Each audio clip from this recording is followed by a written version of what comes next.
इस वक्त की बड़ी खबर आ रही है कि महाराष्ट्र में स्वरा भास्कर के पति फहाद अहमद भी चुनाव लड़ रहे थे और फहाद अहमद सना मलिक से यानी कि नवाब मलिक की पुत्री से चुनाव हार गए हैं और 3325 वोट से स्वरा भास्कर के पति फहाद अहमद ये सीट हार गए हैं। आपको बता दें, इस सीट के हारने के बाद फहाद ने कुछ बड़े इल्जामात जो हैं वो इलेक्शन कमीशन पर लगा दिए। सबसे पहले आप इस वीडियो को देखिए।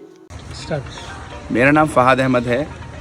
मैं शरद चंद्र पवार साहब एनसीपी गठ से 172 अणुशक्ति नगर विधानसभा का उम्मीदवार था।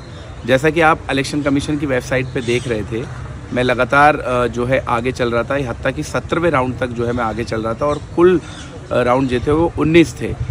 और फिर एक मिस्ट्री चालू होती है कि जो ईवीएम सुबह वोटिंग के दिन सुबह 7 बजे से लेके शाम को 6 बजे तक चली थी, उनकी 99% बैटरी निकलती है और वो 99% बैटरी जहाँ जहाँ निकलती है उसमें मेरी जो सामने वाली उम्मीदवार हैं सना मलिक जी, जो सुबह से यहाँ नहीं आई थी, शायद उनको अंदाज़ा था। हम लोग यहाँ 5:30 बजे आ गए थे लेकिन वो अब तक यहाँ नहीं आई थी, शायद उनको अंदाज़ा था।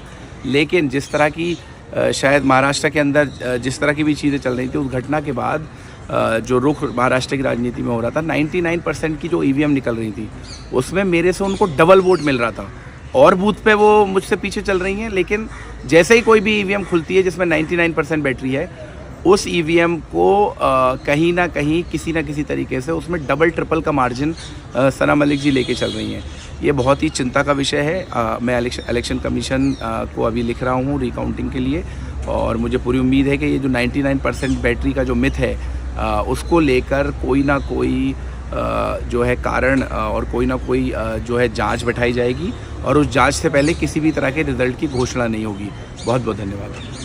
तो देखा आपने कि अणुशक्ति नगर से इस बार फहाद अहमद चुनाव हार गए हैं और इस चुनाव के हारने के बाद अब फहाद अहमद ने एक बड़ा आरोप पार्टी पर कह सकता है कि इलेक्शन कमीशन पर लगाया है कि आखिरकार ऐसा कैसे हो सकता है कि इतनी सारी गणना के बाद जो ईवीएम की बैटरी है वो डाउन तक नहीं हुई, इतना चार्ज कैसे रहा। खुद स्वरा भास्कर ने भी बड़े आरोप लगाए। हम आपको बता दें, स्वरा भास्कर को आप जान रहे हैं, उनकी पत्नी है और उन्होंने इस पूरे मामले को लेकर के जो है कुछ कॉमेंट किए हैं इस पूरे मामला को लेकर के, और उन्होंने भी बड़ा आरोप लगाया कि आखिर ऐसा कैसे हो सकता है कि हमारे जो हस्बैंड है, क्योंकि सना जो है वहां पर 3325 वोटों से चुनाव जो है वो जीत गई है। सना मलिक जो है आप जानते हैं नवाब मलिक की जो है वो पुत्री है। नवाब मलिक साहब हालांकि खुद अपनी सीट बुरी तरीके से हार रहे हैं, लेकिन उनकी पुत्री ने एक बड़ी कामयाबी हासिल कर ली है और ये बात कही जा सकती है कि उनकी ये कामयाबी जो है वो बड़ी कामयाबी होगी उनकी बेटी के लिए। लेकिन स्वरा भास्कर जो बॉलीवुड की अदाकारा है, उन्होंने एक मुस्लिम नौजवान से शादी की थी जिसकी वजह से उन्हें लगातार झेलना भी बहुत सारा पड़ा।